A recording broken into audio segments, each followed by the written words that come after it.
First edition starts now. Good afternoon and thank you for joining us for News 13 First Edition. I'm Annette Pegler and it's time now for your top 4 at 4. It's officially Election Day as a historic election is underway right now in South Carolina to fill late Senator Lindsey Graham's seat as the Senate Republican nominee. And the school associated with Pawleys Island Community Church officially announcing its closure after 25 years of operation. We'll share the statement from church leaders. Plus, tonight, residents will get the chance to meet all the candidates for Myrtle Beach Police Department's new police chief. We'll have a live report from that event in just a few minutes. And we've been clear, sunny skies most of the day. Chief Meteorologist Frank Johnson joins us now in our weather center. And Frank, should we expect the rain to be back anytime soon? For most of us, no. We're only going to be seeing a few isolated showers or thunderstorms over the next couple of days. Most of us will just enjoy the heat and humidity through the end of the week. Viper 13 real-time radar, however, showing one lone thunderstorm out there very close to Lake City, lower parts of Florence County into lower Marion County as well. Really not moving a whole lot, so some areas seeing some heavy downpours. But aside from that, it is dry across our area, and most of us will stay dry as we head through the evening hours. Temperatures right now sizzling, most of us in the 90s, including mid to even upper 90s across the PD. A little cooler along the coast with the upper 80s, but that humidity is higher along the coast as well. It is going to stay partly cloudy, warm and muggy overnight tonight, and it heats back up again tomorrow, back in the 90s by lunchtime. I'll have a look at how hot it's going to get and how long this heat is going to last coming up. Frank, thank you. And breaking news just into our newsroom, an Horry County man has been charged in connection with the murder of his grandfather. According to police, Jamarius Brown was arrested yesterday in connection with a shooting that happened on Sunday morning at a home on Eno Drive. Now, Brown has been charged with murder and possession of a weapon during a violent crime, according to JRL booking information. Now, this investigation is ongoing. You can count on us for those updates.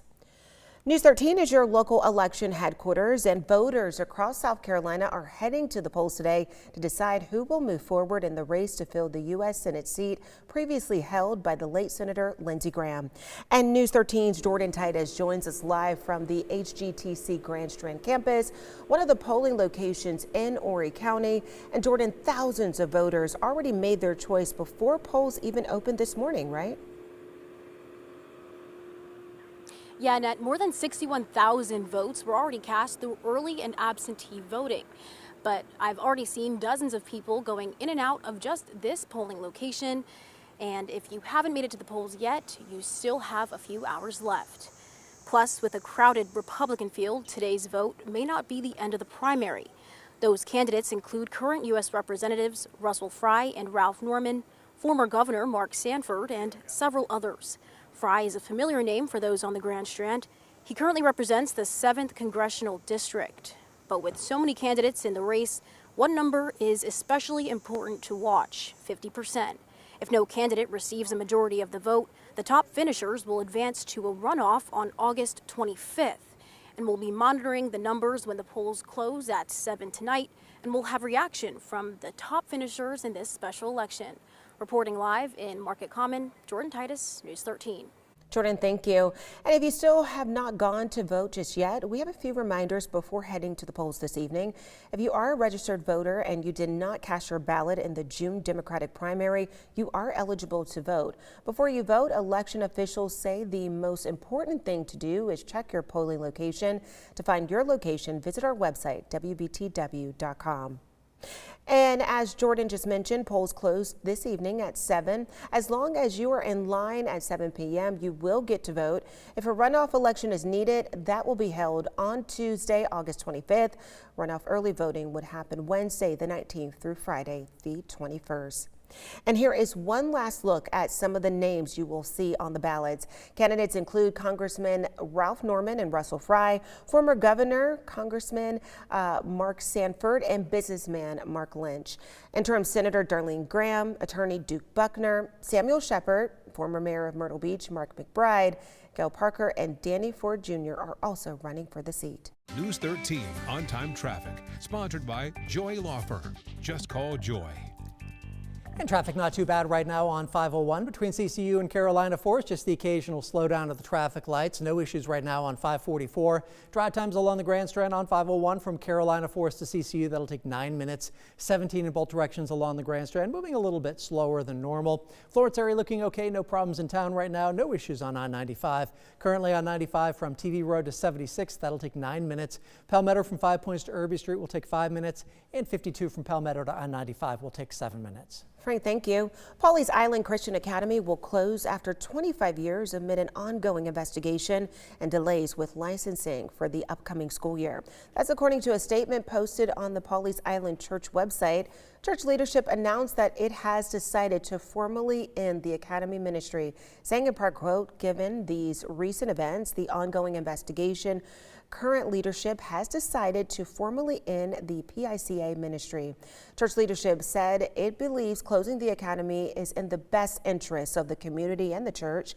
The church also apologized for the hurt and confusion caused by information that has come to light within the last recent weeks. News 13's Cameron Townsend will have much more on this coming up on News 13 at 5. Well, tonight, Myrtle Beach residents will get the chance to meet the 4 finalists vying to become the city's next chief of police. The city is holding a public meet and greet tonight where community members can meet the candidates, ask any questions, and provide some feedback. And News 13's Morgan Baker is live outside of the Myrtle Beach Convention Center where that event will take place. And Morgan, what do people need to know? Annette, the meet and greet will start in about an hour here, and it gives Myrtle Beach residents the chance to have a direct say in who will lead the city's police department. The city of Myrtle Beach is down to 4 finalists in its search for the next chief of police. They are Nicholas Augustine, coming from Maryland, Scott Booth and Frederick Chambers, coming from Virginia, and Phyllis Rathbun, coming from Colorado. Each candidate will be stationed in a different area of the room, in Ballroom C of the Convention Center, giving residents the chance to meet all 4, ask questions, and learn more about their experience and approach to policing. Now, the event will go from 5 till 6:30 tonight. I'll have a live look at 5. Reporting live in Myrtle Beach, Morgan Baker, News 13. Morgan, thank you. A Robeson County Detention Center officer and an inmate are facing multiple felony charges following an investigation into the alleged smuggling of narcotics and other contraband into the jail. According to the Robeson County Sheriff's Office, Caleb Nolan is accused of delivering contraband to Ishmael Hines. Nolan is charged with 2 counts of maintaining a dwelling, vehicle, or place for controlled substance, possession with the intent to deliver and sell marijuana, as well as 6 other charges. Hines was charged with conspiracy to deliver Schedule 1 controlled substance, continuing criminal enterprise, and 2 other charges. Nolan was given a $1 million secure bond and placed in the custody of the Scotland County Detention Center. Police say Hines was given an additional $500,000 secured bond and is currently being held in the Robeson County Detention Center without bond in connection with a homicide. Now, Sheriff Bernice Wilkins said the arrest of a detention officer is not something the agency takes lightly. Horry County is giving residents a closer look at plans for its future rural civic center, a multi-use venue planned for the Conway area. On Monday, the county shared new renderings of the project as the design team works to prepare technical details for the proposed facility. Plans highlighted in the renderings include an indoor arena, a fairgrounds midway, and a covered warm-up arena connected to a 200-stall barn. According to Horry County government, the indoor arena is expected to accommodate a variety of events, including concerts, rodeos, livestock shows, conventions, expos, and community celebrations. And hot weather has settled into the Carolinas. Temperatures for most of us in the 90s today. I'll have a look at how long this heat is going to last coming up.